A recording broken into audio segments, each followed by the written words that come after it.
خیبر سره تعلق دی او پرېدي په کوم باندې نو پرېدو خو مختلف قسم کلچر وي طریقې وي که نه خو موږ په دا طریقه وو چې وریجې په دیګونو کې پخې شي او هغې سره غوښه وي قورمه وي ځینې په وریجو کې پوټې اچوي نو مختلف قسم طریقې موږ په دغه طریقه وو چې کومه ساده طریقه وه موږ چې بیا کلي خلک راوغواړو بهر نه مېلمانه راشي کله خلک یې خدمت ته ودرېږي مېلمانه خدمت وکړي هغې نه بعد بیا کلي خلک روټۍ خوري بس وریجې وي هغو سره قورمه وي غوښه وي او هغې سره قیمه سبزي چې څه وي که نه هر سړي خپل وس مطابق باندې دا ترتیب طریقه وي زموږ خلک دقه ځای دی مه خرابېږي ملنګه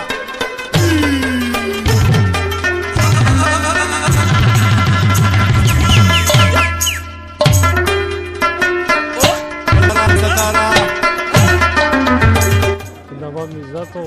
خبر اوسېدونکی یم او بس دا چې کوم دی زموږ علاقه کې داسې واده سیسټم چې کوم وي بل چې کوم دی مېلمانو ته ښه په درناوي سره کتل وي خدمت یې کول وي او د کلي خلک چې کوم دی ټول خدمت ته ولاړ وي دا زموږ روایتو کې شامله خبره وه او علما ته چې کوم دی ښه په درانه کتل او ښه قدر ورکول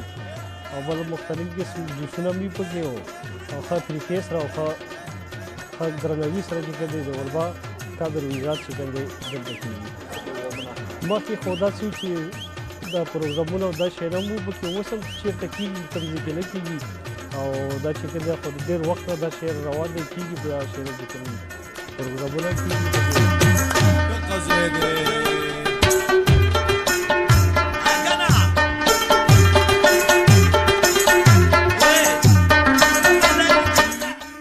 شیر علي مې نامه ده او د غونډې سره تعلق لرم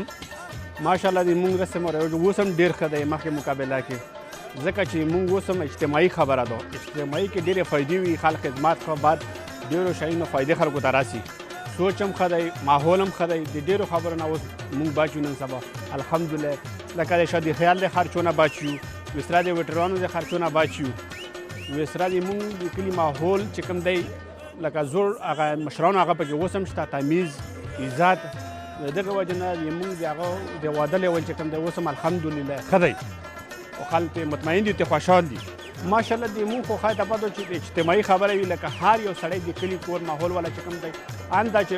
2-3 کیلومتره لرې مې خپلوان وي خدمت ته ولاړ نو نه د ویټرانو ضرورت پکې وي نه شادي حال ضرورت وي نو ډېرو پیسو نه خلک بچ کېږي کم از کم 2 لک نه والا ته 5 لک پورې دا بچت دی نن سبا هر واده کې نو دا یو ښه فایده ده واده کور لپاره هم ښه نور خلکو لپاره هم ښه ده جنج خو نن سبا چې کوم دی چې څوک لکه زنانه چې چا سره وي خپل خپلوان وي بس لیول یې دی مخکې واده والا باندې اوس وار سړی خپلې زنانه راګاړی نیسي جنج دا لیول جوړ شوی دی واده هم ښه ده بس په واده والا باندې بوج نه رسي لکه ډېرو خلکو نه واده والا بچ شي یارې دلته ته اوس پورې خبره هم ده زیات خلک چې کوم دی چې وس یې لږ ډېر وي نو هغه واده 3 نه 4 ورځو لالم شي یا واده نه یو ښه طریقه پکې دم ده په واده کې نن سبا چې اول خلک لکه اسلامي طریقه باندې هم کوي چې نو یې راوړي هغه نه پاس ولیمه وغه کې سبا نو دا یو ښه طریقه ده